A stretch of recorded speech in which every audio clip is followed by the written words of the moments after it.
Hello नमस्कार, welcome आपके अपने YouTube channel learn India classes पर। हौसलों के तरकश में कोशिश का वो तीर जिंदा रखो, हौसलों के तरकश में कोशिश का वो तीर जिंदा रखो। हार जाओ जिंदगी में सब कुछ मगर फिर से जीतने की उम्मीद जिंदा रखो। इसी के साथ हम अपनी आज की कक्षा की शुरुआत करते हैं। कल हमने पढ़ा था कि उपभोक्ता क्या होता है, उपभोक्ता अधिनियम कब बनाया गया और सरकार ने उपभोक्ता के लिए अधिनियम क्यों बनाया, सरकार ने उपभोक्ता के लिए किस किस प्रकार के अधिकार दिए हैं, उनके बारे में हम अपनी पिछली क्लास में बातें की थी। इसमें हम सरकार के द्वारा किन किन परिषदों की स्थापना की गई है उपभोक्ताओं के हितों की रक्षा करने के लिए तथा उन्हें संरक्षण प्रदान करने के लिए सरकार के द्वारा अनेक प्रकार की परिषदों की स्थापना की गई है तथा सरकार इन्हें समय समय पर परामर्श देती है। तो सरकार के द्वारा उपभोक्ता के हितों की रक्षा करने के लिए 3 प्रकार के परिषदों की स्थापना की है। तो राष्ट्रीय स्तर पर यानी कि केंद्र स्तर पर सरकार ने केंद्र स्तर पर स्थापना की है केंद्रीय उपभोक्ता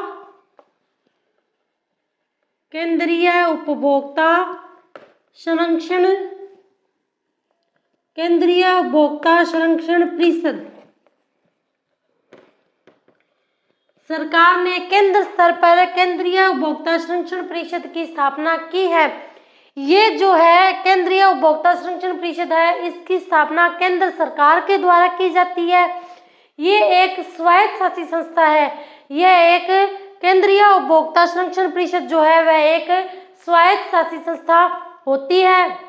इसमें केंद्रीय उपभोक्ता संरक्षण परिषद का गठन केंद्र स्तर पर केंद्र सरकार के द्वारा किया जाता है। यह एक स्वायत्त शासी संस्था होती है। इसमें सदस्यों की संख्या 150 होती है। केंद्रीय उपभोक्ता संरक्षण परिषद में सदस्यों की संख्या जो है वह 150 होती है और इसमें वर्ष में कम से कम एक बैठक बुलानी अनिवार्य होती है। इसमें कम से कम वर्ष में एक बैठक बुलानी अनिवार्य होती है और इसका जो अध्यक्ष होगा वह केंद्र स्तर पर उपभोक्ता प्रभारी मंत्री जो होता है वही इसका अध्यक्ष माना जाता है। तो केंद्रीय उपभोक्ता संरक्षण परिषद की स्थापना केंद्र सरकार के द्वारा केंद्र स्तर पर की जाती है। इसका उल्लेख जो है वह धारा 4(1) में किया गया है। इसका उल्लेख जो है वह धारा 4(1) में किया गया है और इसमें सदस्यों की संख्या 150 होती है और जो सदस्य जो होते हैं उनका सदस्यों की नियुक्ति जो है वह केंद्र सरकार के द्वारा की जाती है। इस पे कोई भी संगठन इसके ऊपर कार्य नहीं करता है क्योंकि यह सबसे बड़ा होता है और यह एक स्वायत्त शासी संस्था होती है। इसका जो अध्यक्ष जो होता है वह केंद्रीय उपभोक्ता का प्रभारी मंत्री जो होता है वही इसका अध्यक्ष माना जाता है और इसमें सदस्यों के पारिश्रमिक का निर्धारण भी केंद्र सरकार के द्वारा किया जाता है। केंद्रीय उपभोक्ता संरक्षण परिषद में सदस्यों के पारिश्रमिक का निर्धारण भी केंद्र सरकार के द्वारा किया जाता है। तो सर्वप्रथम केंद्रीय उपभोक्ता संरक्षण परिषद का निर्माण जो है वह 15 अप्रैल 1987 में नई दिल्ली में किया गया था। नई दिल्ली। केंद्रीय उपभोक्ता संरक्षण परिषद का निर्माण 15 अप्रैल 1987 को नई दिल्ली में किया गया था। ये होता है केंद्रीय उपभोक्ता संरक्षण परिषद। यह सबसे बड़ी संस्था होती है, उपभोक्ताओं के लिए सबसे बड़ी संस्था होती है। इसके बाद आता है राज्य स्तर पर।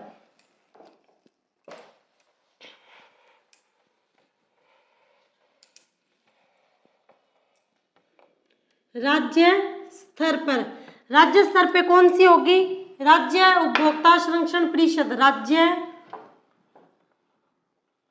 उपभोक्ता संरक्षण परिषद। इसका उल्लेख जो है वह धारा 7(1) में किया गया है। राज्य स्तर पर राज्य उपभोक्ता संरक्षण परिषद का निर्माण राज्य सरकार के द्वारा राज्य स्तर पर इसका निर्माण किया जाता है। और इसमें सदस्यों की संख्या 10 होती है। इसे वर्ष में कम से कम 2 बैठक बुलानी अनिवार्य होती है।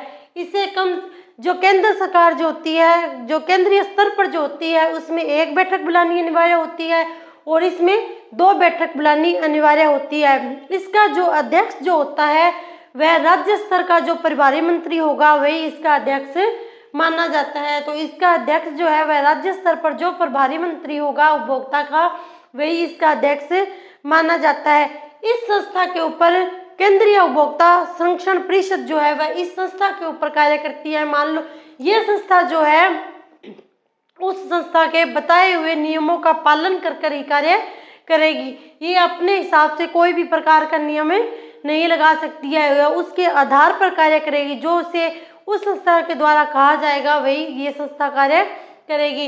इसके जो सदस्यों के पारिश्रमिक का निर्धारण भी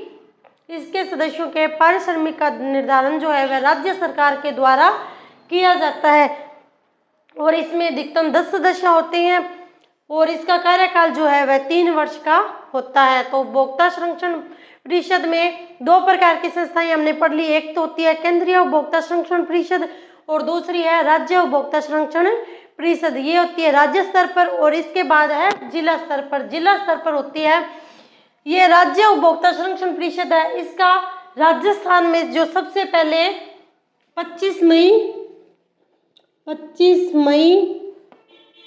1988 को जयपुर में स्थापना की गई थी। राज्य उपभोक्ता संरक्षण परिषद की 25 मई 1988 में जयपुर के अंतर्गत स्थापना की गई थी। इसके बाद आता है जिला स्तर पर। जिला स्तर पर जो है वह होती है जिला उपभोक्ता संरक्षण परिषद। जिला स्तर पर कौन सी होती है? जिला स्तर पर होती है जिला उपभोक्ता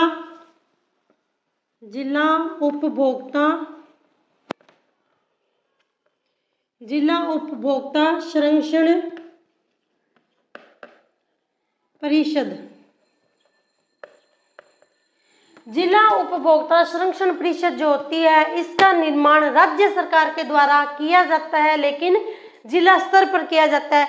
जो राज्य उपभोक्ता संरक्षण परिषद होती है उसका निर्माण भी राज्य सरकार के द्वारा किया जाता है, लेकिन राज्य स्तर पर किया जाता है। इसका निर्माण भी राज्य सरकार के द्वारा किया जाता है, लेकिन यह जिला स्तर पर किया जाता है। इसके सदस्यों का कार्यकाल 3 वर्ष होता है और इसमें जो सदस्यों की संख्या है वह निर्धारित नहीं होती है, यानी कि सदस्य कितने भी हो सकते हैं। इसमें सदस्यों के पारिश्रमिक का निर्धारण जो है वह राज्य सरकार के द्वारा किया जाता है और सदस्यों की नियुक्ति भी राज्य सरकार के द्वारा की जाती है। सदस्यों की नियुक्ति और उनके पारिश्रमिक दोनों का निर्धारण ही राज्य सरकार के द्वारा किया जाता है। इसका जो अध्यक्ष जो होता है वह जिलाधीश होता है। जो उस जिले का जो जिलाधीश जो होता है वही इसका अध्यक्ष माना जाता है। तो जिला स्तर पर इसका अध्यक्ष जो होता है वह उसका जिलाधीश माना जाता है। ये जिला उपभोक्ता संरक्षण परिषद जो है यह राज्य उपभोक्ता संरक्षण परिषद के निर्देशों के आधार पर ही कार्य करती है। वह इसे जो आदेश देगा उसी आदेशों के आधार पर इसमें कार्य किए जाते हैं। तो ये होगी सरकार के द्वारा स्थापित संरक्षण परिषदें। इसमें केंद्र स्तर पर केंद्रीय उपभोक्ता संरक्षण परिषद, राज्य स्तर पर राज्य उपभोक्ता संरक्षण परिषद और जिला स्तर पर जिला उपभोक्ता संरक्षण परिषद।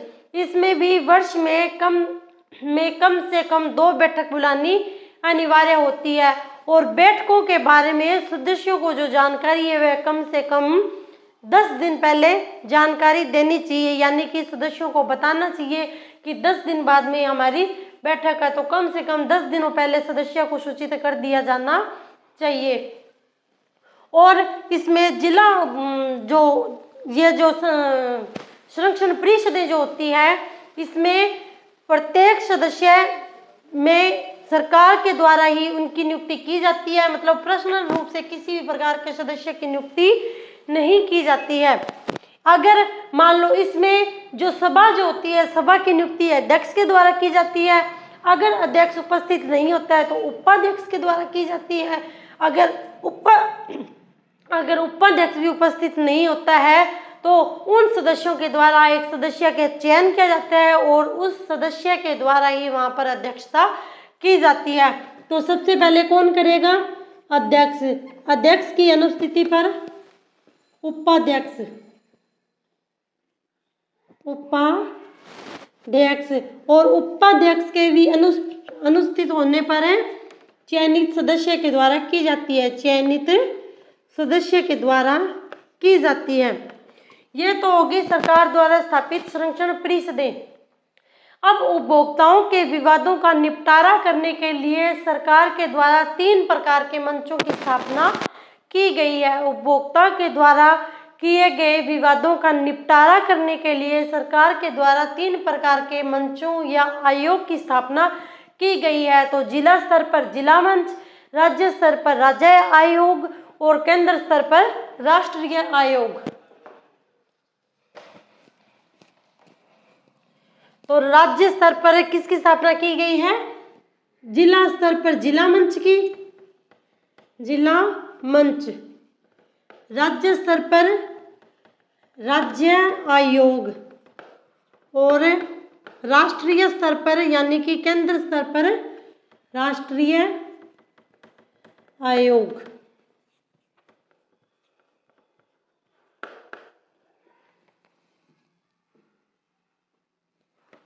सबसे पहले है जिला मंच, उसके बाद राज्य आयोग और उसके बाद राष्ट्रीय आयोग। इसका उल्लेख जो है वह धारा 9A में किया गया है, इसका 9B में किया गया है और इसका उल्लेख धारा 9C में किया गया है। तो जिला मंच का उल्लेख धारा 9A में किया गया है, राज्य आयोग का धारा 9B में और राष्ट्रीय आयोग का धारा 9C में। सबसे पहले है जिला मंच। हम जिला मंच के बारे में पढ़ेंगे। जिला मंच जो होता है वह उसकी स्थापना राज्य सरकार के द्वारा जिला स्तर पर की जाती है। जिला मंच की स्थापना राज्य सरकार के द्वारा जिले में की जाती है या एक से अधिक भी हो सकती है, यानी कि अगर जिला काफी बड़ा है तो वहां पर एक से अधिक जिला मंच की स्थापना भी की जा सकती है। इसका जो अध्यक्ष जो होता है वह जिला न्यायाधीश की योग्यता रखने वाला व्यक्ति या खुद जिला न्यायाधीश इसका अध्यक्ष माना जाता है। या तो खुद जिला न्यायाधीश इसका अध्यक्ष होगा या फिर उसकी योग्यता रखने वाला कोई व्यक्ति जो है वह इसका अध्यक्ष माना जाता है। इसमें एक अध्यक्ष और 2 सदस्य होते हैं। इसमें एक अध्यक्ष और 2 सदस्य होते हैं। उन 2 सदस्यों में एक महिला का होना अनिवार्य होता है। उन 2 सदस्यों में एक महिला का होना अनिवार्य होता है। इसमें 1 करोड़ तक के विवादों का निपटारा किया जाता है। जिला मंच में 1 करोड़ रुपए तक के विवादों का निपटारा किया जाता है। उससे अधिक होने पर वो राज्य आयोग में चला जाएगा। तो जिला मंच में 1 करोड़ रुपए तक के विवादों का निपटारा किया जाता है। इसमें सदस्यों का कार्यकाल जो है वह 5 वर्ष या 65 वर्ष की आयु दोनों में से जो कम हो वह इसका कार्यकाल होता है। तो सदस्यों का कार्यकाल 5 वर्ष या 65 वर्ष की आयु दोनों में से जो कम होती है वह इसका सदस्य बन जाता है। और इसके पारिश्रमिक का भुगतान भी राज्य सरकार के द्वारा किया जाता है। सदस्यों के पारिश्रमिक का भुगतान भी राज्य सरकार के द्वारा किया जाता है। तो ये हो गया जिला मंच। जिला मंच क्या है? इसके अंदर सदस्य जो अध्यक्ष जो होते हैं वो जिला न्यायाधीश या उसकी योग्यता रखने वाला व्यक्ति होगा। इसमें एक अध्यक्ष, 2 सदस्य होंगे जिनमें से एक महिला होगी। इसमें जो कार्यकाल जो है सदस्य का कार्यकाल 5 वर्ष या 65 वर्ष की आयु दोनों में से जो कम है वह इसका माना जाएगा। इसमें 1 करोड़ तक के विवादों का निपटारा किया जा सकता है और यह एक जिले में 1 से अधिक भी हो सकते हैं। इसके बाद है राज्य आयोग। राज्य आयोग जो है इसका उल्लेख धारा 9B में किया गया है। राज्य आयोग का उल्लेख धारा 9B में किया गया है। इसमें सदस्यों का इसमें 10 करोड़ रुपए तक के विवादों का निपटारा किया जाता है। राज्य आयोग में 10 करोड़ रुपए तक के विवादों का निपटारा किया जाता है। इसमें 1 करोड़, इसमें 10 करोड़ और इसमें 10 करोड़ से अधिक, 10 करोड़ से अधिक। इसमें 10 करोड़ रुपए तक के विवादों का निपटारा किया जाता है।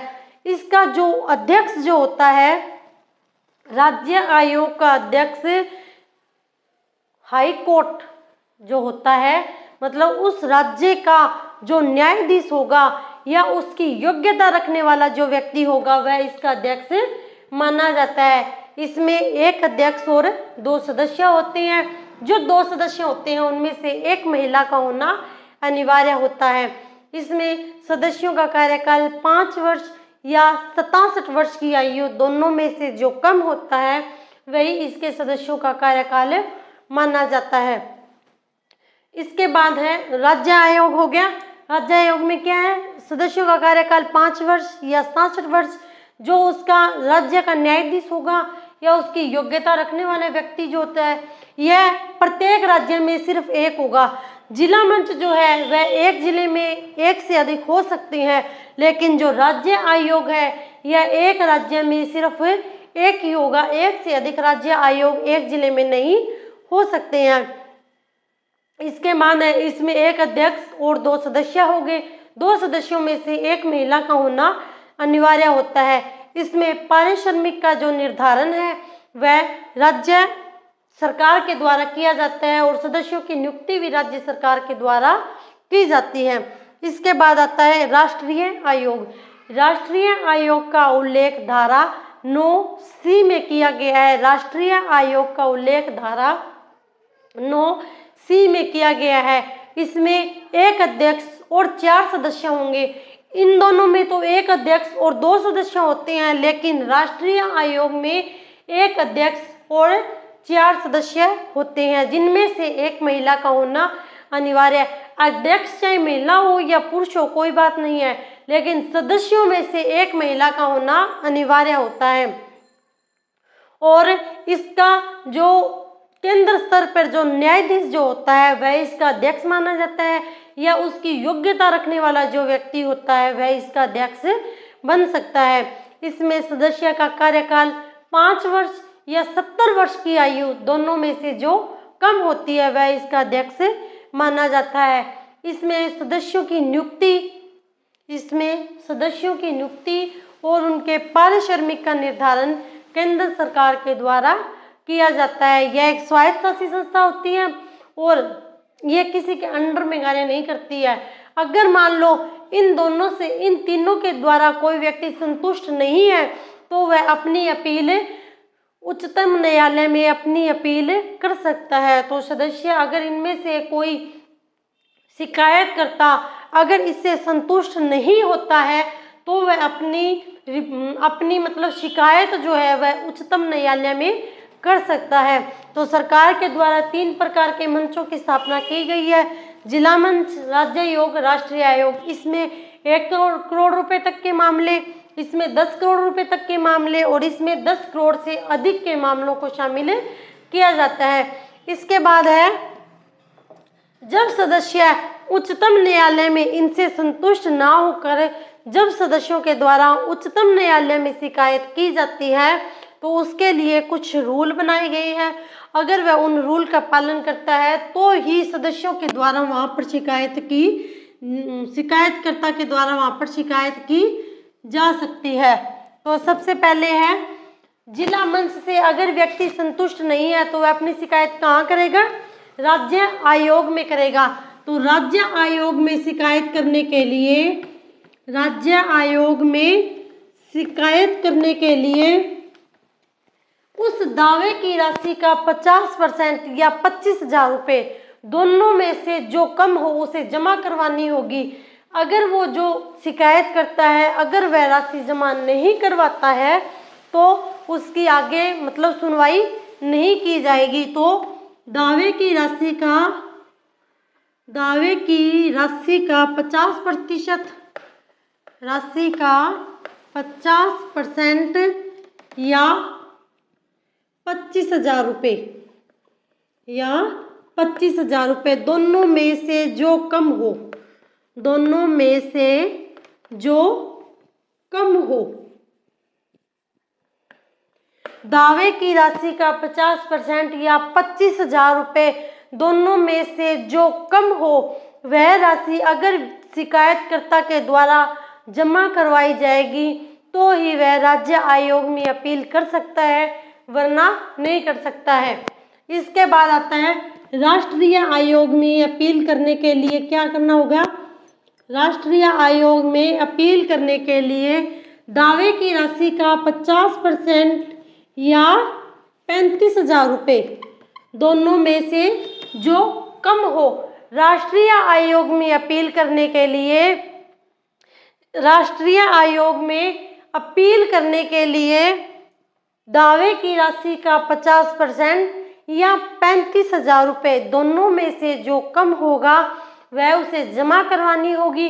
उसके बाद ही वह शिकायत कर सकता है। और उच्चतम न्यायालय में अपील करने के लिए अगर व्यक्ति राष्ट्रीय आयोग से सहमत नहीं है तो उसे उच्चतम न्यायालय में अपील कर सकता है। उच्चतम न्यायालय में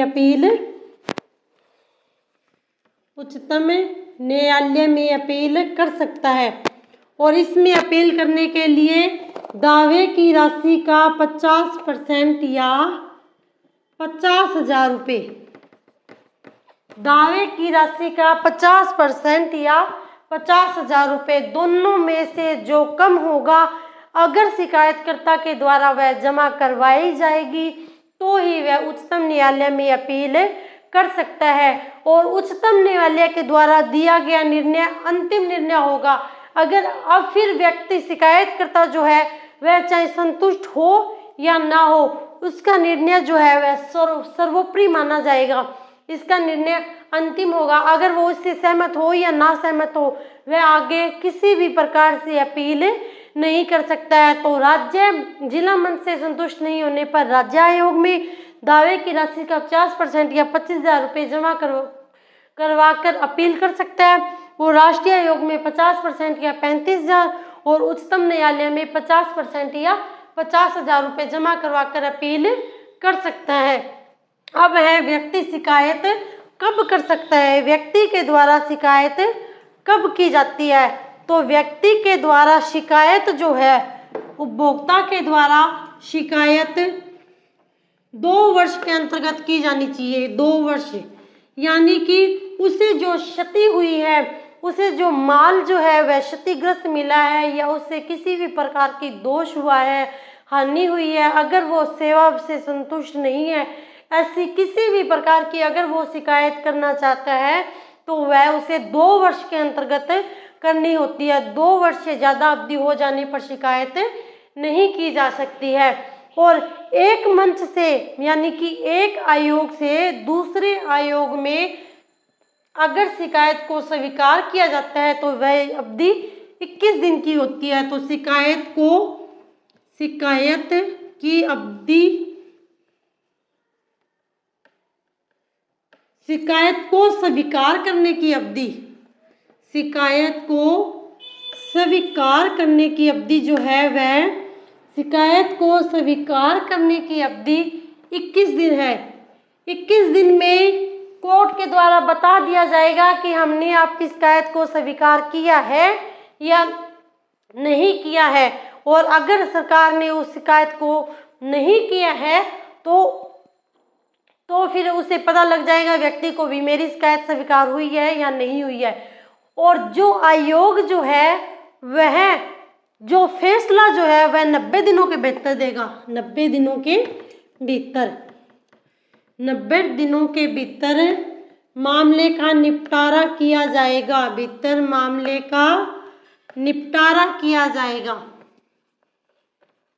90 दिनों के भीतर मामले का निपटारा किया जाएगा। यदि वह माल प्रयोगशाला से संबंधित है, यानी कि उस माल की जांच करवानी है प्रयोगशाला के अंतर्गत वही कि वो माल सही है या नहीं है, तो प्रयोगशाला से संबंधित मामला होने पर 150 दिनों के भीतर मामले का निपटारा किया जाएगा। तो 150 दिनों के भीतर प्रयोगशाला से संबंधित होने पर, और अगर प्रयोगशाला से संबंधित नहीं है तो 90 दिनों के भीतर मामले का निपटारा किया जाएगा। और शिकायत 2 वर्ष के अंतर्गत करनी है। व्यक्ति को शिकायत करने के 21 दिनों के अंदर ही कोर्ट के द्वारा बता दिया जाएगा कि उस शिकायत को स्वीकार किया गया है या नहीं किया गया है। यह है उपभोक्ता संरक्षण अधिनियम 2019। तो हमने इसकी परिषदों के बारे में पढ़ लिया कि केंद्र स्तर पर केंद्रीय परिषद, राज्य स्तर पर राज्य परिषद और जिला स्तर पर जिला परिषद का निर्माण किया गया और सरकार के द्वारा उपभोक्ताओं के लिए मंचों की स्थापना की गई है। जिला स्तर पर जिला मंच, जो कि एक से अधिक भी हो सकते हैं। राज्य स्तर पर राज्य आयोग, यह राज्य आयोग प्रत्येक राज्य में सिर्फ एक होगा। और राष्ट्रीय स्तर पर यानी कि केंद्र स्तर पर राष्ट्रीय आयोग की स्थापना की जाती है। यह भी एक देश में सिर्फ एक, केंद्र स्तर पर सिर्फ एक ही होगा। और इसमें शिकायत करने के लिए भी बता दिया कि 25,000 रुपये, 35,000 रुपये और 50,000 रुपये या फिर दावे की राशि का 25% जो दोनों में से कम होगा वह जमा करवाना होगा। यह होता है उपभोक्ता संरक्षण अधिनियम 2019। हमारा यहीं पे समाप्त होता है। Okay, thanks, like, share, subscribe. जय हिंद, जय भारत।